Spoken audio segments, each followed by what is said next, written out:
Oh, Pak, sino ka dyan? From failed costume to rust costume. Angel ba to? O fairy? O ballerina? Or pusa? Ay, ewan. It's your moment to shine. Ay, basta ang masasabi ko lang, ang ganda mo nak.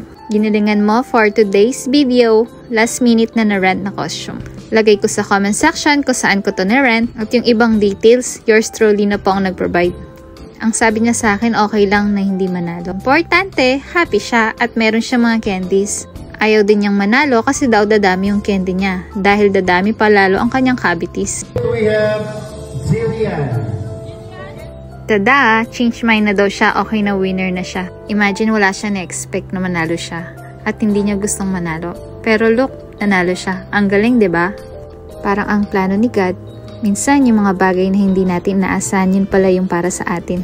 Trust His timing. Kahit nag-doubt ka, siya ang nagbibigay surprise win para sa'yo.